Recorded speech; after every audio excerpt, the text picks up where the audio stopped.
let's just take a quick look at the Asili. I introduced a concept of Asili in the book Urugu. Talked about the European Asili, which is the cultural seed, the core, that's what we need to get to. Don't try to, take all of it down and so forth. I just want to look at something while I'm talking, that we've got to understand what is the core of our culture as African people. Now, what I'm proposing is that this seed originates when we originate. It originates in Africa. But what happens then is that as we move out from Africa, as we are kidnapped, as we disperse, that seed moves with us. A seed, give me an example. Does an apple have a seed? Yeah. Okay. That seed is going to make an apple. Exactly. Okay? Malcolm talked about it with the oven and all of that. The kids in the oven. Right? All right. So what I'm saying is the African Asili is what travels with us. And so wherever you go, you're going to get an African, but you're going to get a variation, a form of African culture. And it may look different if you don't understand the nature of the seed, the core. But once you understand that core, then you see, oh yeah, that's African. So that Ron Daniels could sit here and talk about how he was in a hospital in Howard recently, and these people were helping him from all different parts of the African diaspora, and some was saying, I learned so much because I learned why my grandmother does such and such from her, who could tell me her version of it. And that's what happens with us. And we have these different things that we do. The reason we do them is because we're African. Okay, but that's the Asili, and that's the Asili manifesting itself in different ways. Now, the paradigm, very quickly. In the paradigm, I use 3 terms. And the first 2 are essential for understanding what I call African natural development. The first term that I use is Maat, coming from Kemet, coming from Medunet, from the hieroglyphs. For those of you who aren't familiar with Meduneta is the term that we use about, for our own language. Maat representing truth, right order, balance, harmony, righteousness, reciprocity, very importantly. All of these things. We speak of the 7 principles of Maat. I'm using it. It's also the divine cosmic order.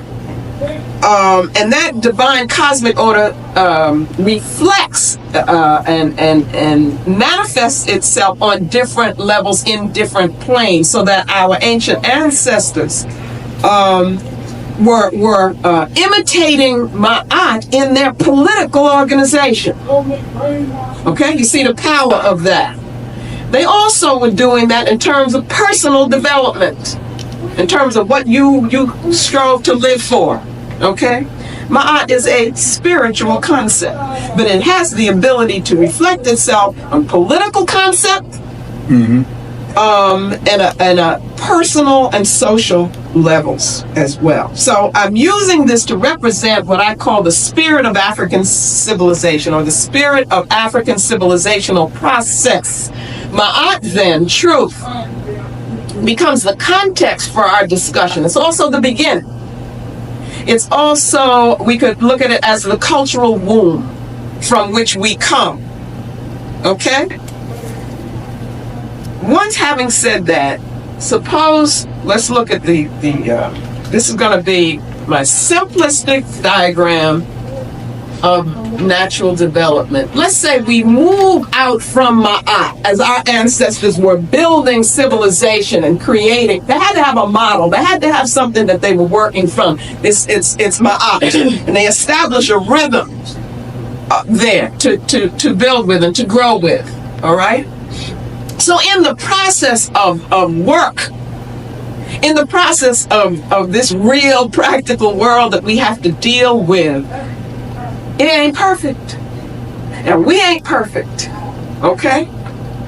We trying to be the best we can, but we ain't perfect. And so what happens is you get divisions. You get conflict. Energy becomes dissipated. Okay, that's just what happens when people work together. Okay, we got to understand that right now. We got to understand that in terms of this conference, in terms of the work that we've got to do after this conference. So then you've got to have something that you do for those times when you get that conflict.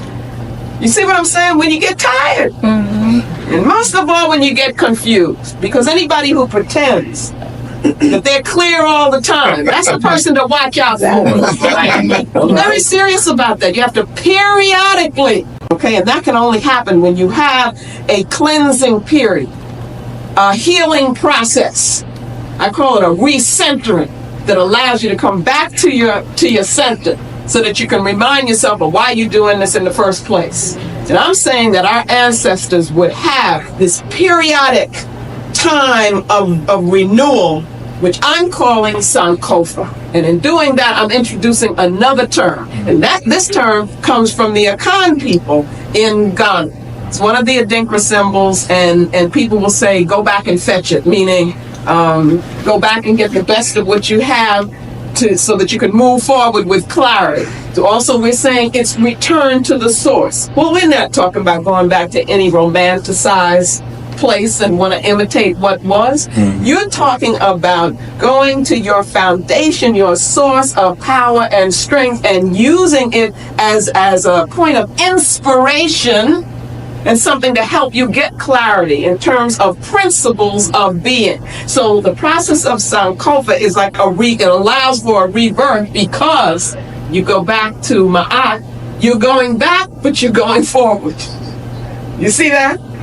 It allows you to keep building, to keep growing, and we go to Maat. Well, then we keep working. Well, what's going to happen eventually? You're going to have that period again when you need you need to get strength again. You need to be re-energized. We do this all the time.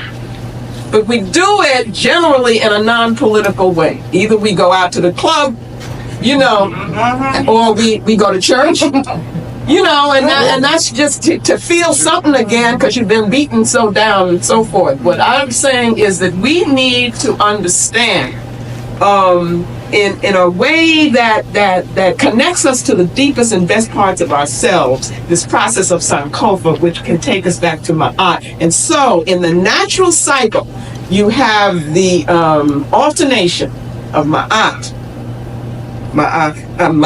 sankofa. Ma'at sankofa, Ma'at sankofa, and it would go on and on. That's made to look like an umbilical cord because it is the connection to the mother. See Ma'at as the mother. See Africa as the mother. And that's our connection of power.